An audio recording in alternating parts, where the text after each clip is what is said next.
Olha, com certeza alguém já ouviu falar das sandálias Melissa ou dos chinelos Ipanema, né? São ícones da moda brasileira, todo mundo conhece. Mas e se eu dissesse que o império gigantesco por trás dessas marcas começou fabricando, sabe o quê? Embalagens plásticas para garrafa de vinho?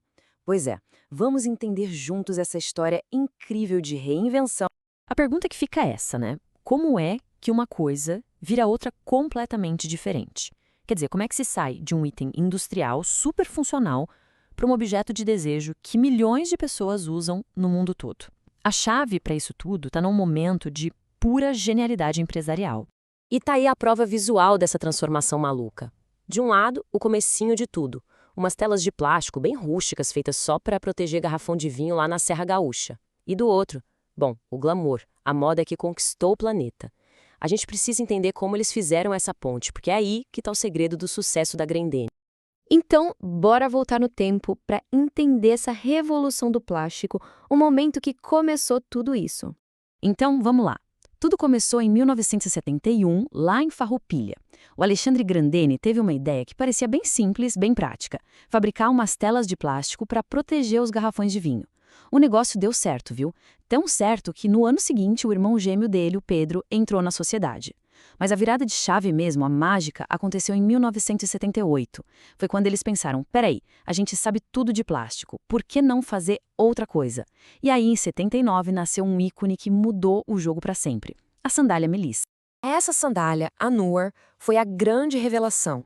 Foi com ela que os irmãos Grendene tiveram aquela epifania, sabe? Aquela grande sacada.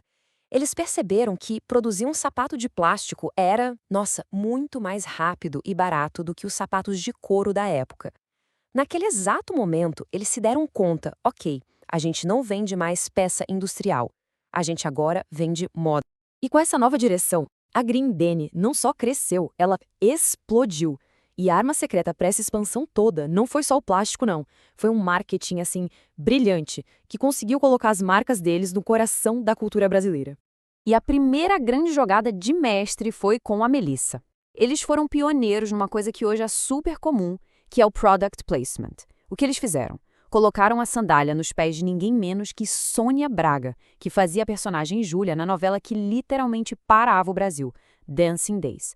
Pensa só, numa época sem internet, a novela era quem ditava a moda. E a Grendene sacou isso antes de todo mundo. O resultado foi imediato. Logo no primeiro ano, a Grendene vendeu mais de 5 milhões de pares da Melissa. 5 milhões! Esse número não só pagou o investimento, ele simplesmente jogou a empresa para um outro patamar de sucesso. Com o sucesso da Melissa já consolidado, a Grendene começou a diversificar. Não parou por aí. Em 86, eles miraram no público masculino com a Ryder. Depois, continuaram expandindo, criaram a Granda e, em 2001, lançaram outro hit global, a Ipanema. Essa expansão toda, essa solidez do negócio, levou a empresa a abrir o capital na Bolsa de Valores em 2004. Foi tipo a coroação de 2 décadas de um crescimento impressionante. Mas olha que interessante. Enquanto a Grendene estava lá, brilhando no mundo da moda, os irmãos estavam construindo, quietinhos em paralelo, um outro gigante. Só que num setor totalmente diferente. Agora é a hora de conhecer a outra metade desse império, a Vulcabras. Então, em 1988, os irmãos compraram a Vulcabras, que era uma empresa que estava em crise. E com ela, eles mergulharam de cabeça no universo dos calçados esportivos. Esquece o glamour da moda. Aqui o jogo era outro. Era sobre performance, tecnologia, um mercado completamente novo para eles.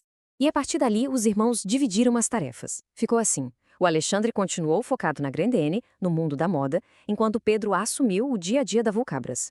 A missão dele era reerguer a empresa e transformar ela numa potência esportiva. Só que a jornada da Vulcabras não foi nada fácil, muito pelo contrário. Ali no começo da década de 2010, a empresa estava afundada em dívidas, à beira do colapso mesmo. E para sobreviver, foi preciso tomar uma das decisões mais drásticas, mais dolorosas da história do nosso capitalismo. Olha, os números são assustadores e mostram o tamanho do problema. Imagina só, em apenas 3 anos, 30 mil pessoas foram demitidas. 30 mil!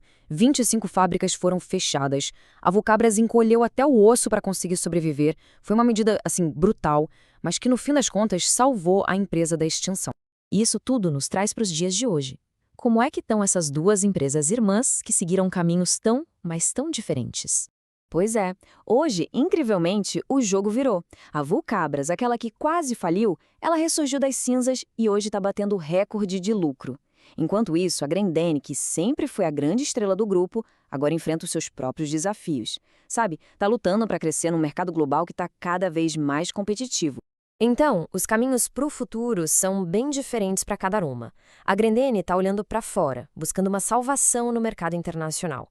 Já a Vulcabras está com um foco total no mercado interno, apostando em tênis de alta performance e na expansão das suas lojas físicas.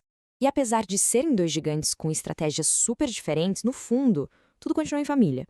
Uma nova geração, com o filho do Pedro, já está no comando da Vulcabras desde 2015 e os irmãos fundadores continuam lá, no conselho da Grendene, supervisionando o império que eles criaram.